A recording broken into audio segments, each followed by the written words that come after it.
शर्मा जी से पूछे, जनता जनता कर रहे होते, क्या इनको पता है जनता किस मुश्किलातों से जूझ रही है? न तो पानी है, न इलेक्ट्रिसिटी है, न नौकरियां हैं, और अगर किसी की बची है तो उसको भी निकाल देते हैं। ये बात करेंगे जनता की? इन्होंने जनता के लिए किया क्या? जिस मिलिटेंसी की ये बात कर रही है, जहां पर 20 सालों से कोई मिलिटेंसी नहीं थी, वो आज हॉटबेड बन गए हैं मिलिटेंसी के। ये जनता की बात करेंगे? जो इन्होंने वादे 5 अगस्त 2019 को जनता के सामने किए, जनता को दिए, क्या उन वादों में से इन्होंने कुछ किया?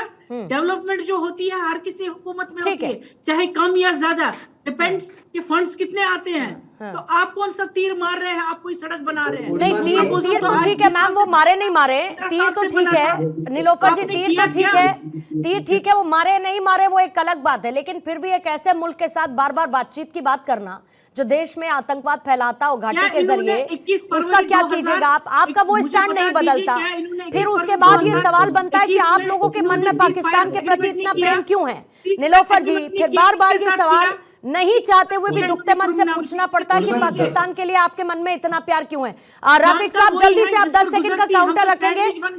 ठीक है, 10 सेकंड का काउंटर रफीक साहब रखेंगे, फिर उसके बाद मुन्ना खान जी और सोहेल काजमी जी के पास जाऊं। जी जी, मैं गुजारिश कर रहा था कि हमारे बीजेपी के दोस्त जो डेवलपमेंट का यहाँ पर बड़ा वो प्रचार कर रहे थे, उनको बताइए डेवलपमेंट को मेजर करने के लिए अपना एक इंडेक्स होता है, पर कैपिटा इनकम में कितना इजाफा हुआ है, जीडीपी में कितना इजाफा हुआ है, लोगों की हालत कैसे बदली है। अब जो लोगों की हालत इन्होंने बनाकर रख दी है वो लोगों के तो आप सामने बता दीजिए और उसका कंपैरिजन भी कर दीजिएगा साहब, कंपैरिजन भी। आप मेरी बात नहीं, आप बता दीजिए, मैं कह रही हूँ आप बता दीजिए, आपने सवाल उठाया, मैं कह रही हूँ आप आंकड़े रख दीजिए, आप per capita income GDP portion आंकड़े रख दीजिए और उसको कंपेयर भी कर दीजिएगा मेरी सुविधा के लिए सर, मेरी सुविधा। मैं रख दूंगा।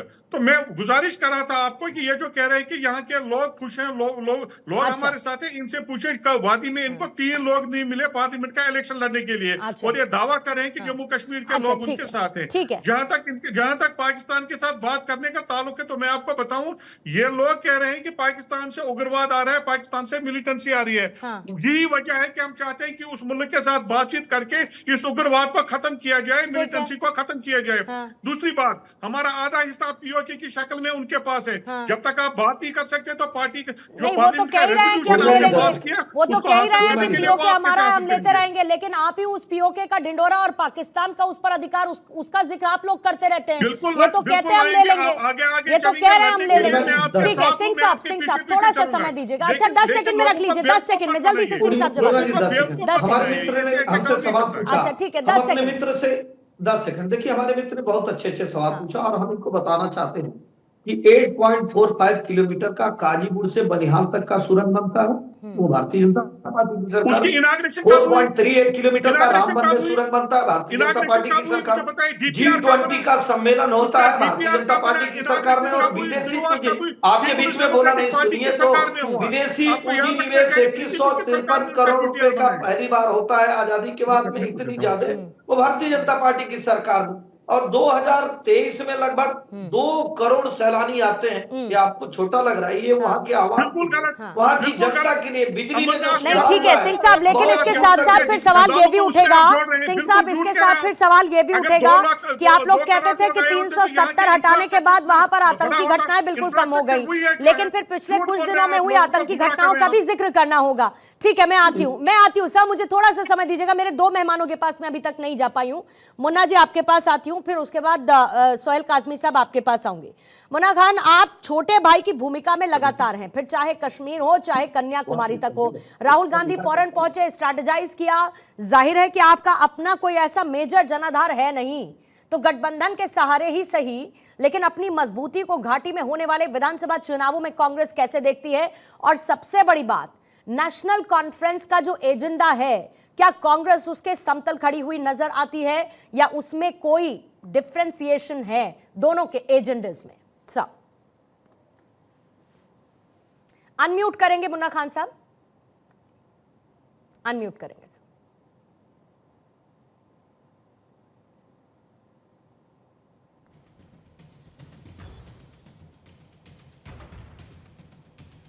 नहीं मुन्ना जी, आपकी आवाज नहीं आ रही है। ठीक है, मैं एक बार इसको रिकरेक्ट करवाती हूं, तब तक सोहेल काजमी जी आपके पास आते हुए। सोहेल काजमी साहब, इस गठबंधन के सहारे आपको कितनी मजबूती विपक्ष की नजर आती है और खास तौर से मैं घाटी के पर्सपेक्टिव में समझना चाहती हूँ डिलिमिटेशन, उसके बाद जो बदलाव और बदलावों के बाद जम्मू की सीटें और कश्मीर की सीटें जो यहाँ पर बढ़ी और यहाँ पर मात्र एक सीट कश्मीर में बढ़ती हुई नजर आई।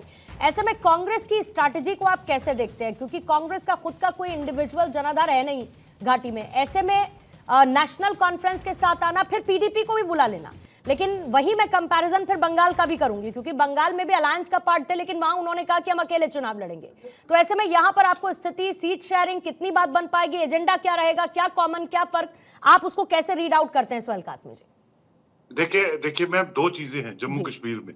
कांग्रेस और नेशनल कॉन्फ्रेंस का जो अकॉर्ड है वो शेख मोहम्मद अब्दुल्ला और इंदिरा का अकॉर्ड भी रहा है। हाँ। और 87 में फारूक और राजीव का अकॉर्ड भी यहाँ रहा है और इन्होंने सरकार बनाई है पहले भी, और इनका जो अलायंस है ये वक्तन फवक्तन बनता रहता है। जहां तक पीएजीडी जब बनी और पीएजीडी किन हालात में बनी तो पीडीपी उसमें एक इंपॉर्टेंट कॉन्स्टिट्यूएंट थी, लेकिन फारूक साहब क्योंकि बड़े लीडर हैं, वो बड़ा दिल रखते हैं, तो उनका जो आपने आज भी प्रेस कॉन्फ्रेंस सुनी, वो बड़े खुले दिल से पॉलिटिक्स करते हैं और लुकी छुपी पॉलिटिक्स नहीं करते हैं। लेकिन उमर अब्दुल्ला ने जिस तरह स्टैप किया उस वक्त पार्लियामेंट इलेक्शन में पीडीपी को और खासकर महबूबा मुफ्ती को, उसकी रिटेलिएशन में इनको लास्ट मोमेंट पे अपनी पार्टी के हिसाब से इलेक्शन लड़नी पड़ी। Point number 1।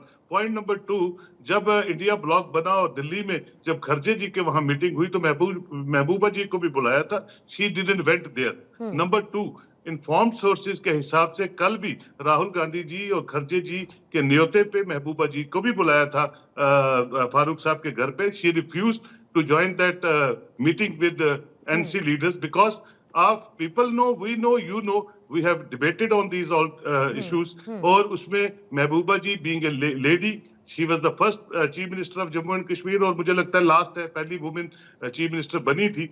और जिस तरह से इनका क्योंकि दोनों रीजनल पार्टीज हैं और वक्तन फवक्तन ये बात करते हैं इकट्ठे होने की, लेकिन इलेक्शंस में मुझे नहीं लगता असेंबली इलेक्शन में इनका गठबंधन बनेगा। इशू सेम है, कॉन्स्टिट्यूएंसी सेम है और इंडिया ब्लॉक के कॉन्स्टिट्यूएंट है। लेकिन इसमें इस थॉट प्रोसेस में सोहेल कासमी बदलाव की वजह क्या? क्योंकि फारूक अब्दुल्ला ने 7 अगस्त को यह कहा कि पार्टी का मजबूत जनाधार है, हम अकेले चुनाव लड़ेंगे। फिर उसके बाद राहुल गांधी पहुंचते हैं, मुलाकात होती है, सीट शेयरिंग की अभी तक बात नहीं हुई है। जितना मैं जानती हूँ मेरे सोर्सेस, सीट शेयरिंग को लेकर अभी एक पेच फंसा हुआ है। तो ऐसा क्या बदलाव अचानक से आ गया? कांग्रेस जिसका अपना कोई जनाधार है नहीं, लेकिन अपने साथ लेकर चलने के लिए एनसी तैयार है। देखिए, अपना जनाधार जो है नहीं, उस जनाधार को बनाने के लिए अलायंस कर रहे हैं और वो जनाधार है जम्मू प्रोविंस में। और जम्मू प्रोविंस में पहले भी जो मैंने 87 का आपको आंकड़ा बताया। सवाल मैं अपना दोहरा देती हूँ कि कांग्रेस अपनी इस छोटे भाई वाली पारी को कितना मजबूत देखती है आने वाले विधानसभा चुनावों के मद्देनजर। 10 साल बाद चुनाव होने हैं सर, और ऐसे में न सिर्फ नेशनल कॉन्फ्रेंस के साथ आना बल्कि पीडीपी के लिए भी दरवाजे फारूक अब्दुल्ला साहब ने खुले कर दिए हैं। तो कांग्रेस अपने आप की स्थिति को कैसे देखती है?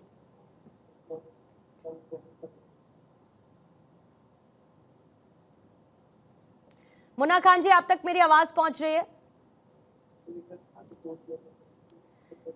ऐसा लगता है मुन्ना खान साहब कि राहुल गांधी के पहुंचने का मुहूर्त आज बहुत शुभ था, लेकिन आपकी और हमारी बातचीत का मुहूर्त आज हो नहीं पा रहा है। मुन्ना खान जी के ऑडियो को एक बार फिर से प्लीज कंफर्म करेंगे। सिंह साहब जल्दी से अपनी बात को पूरा कर लीजिएगा, फिर राफिक साहब और नीलोफर जी के पास जाऊंगी।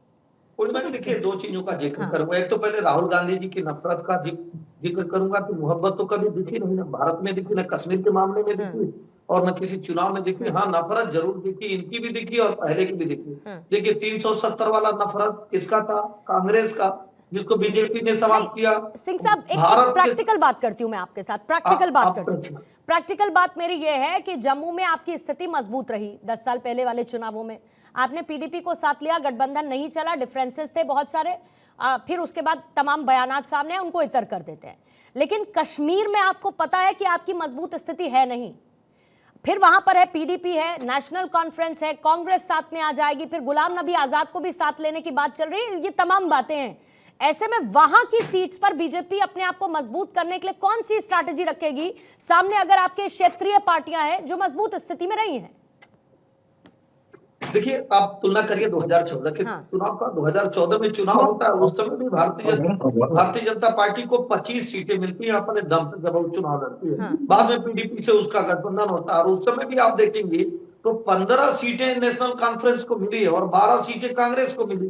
दोनों मिला के 27 सीटें पा रही है। जो आज गठबंधन की बात हो रही है, अकेले उस समय जब 370 नहीं समाप्त हुआ था, 35 से नहीं समाप्त हुआ था, जब विकास के इतने कार्य नहीं हुए थे, तब भी वहां की आवाम ने भारतीय जनता पार्टी को कितनी सीटें दी रही है? 25 सीटें। आज लोकसभा का जब चुनाव हुआ और 5 लोकसभा है, उसमें भी भारतीय जनता पार्टी के झोली में 2 सीटें आ रही हैं। तो मुझे लगता है कि जो एक खाई था ना, हिंदू का, मुस्लिम का, पंडित का, वो सारी खाई को विकास से पाट दिया गया है। जब पहले कश्मीरी पंडितों के जो अत्याचार की बात थी, जो ST SC की बात थी, उसमें आज देखेंगे कि 7 सीटें SC के लिए और 9 सीटें ST के लिए रिजर्व कर दी गई हैं।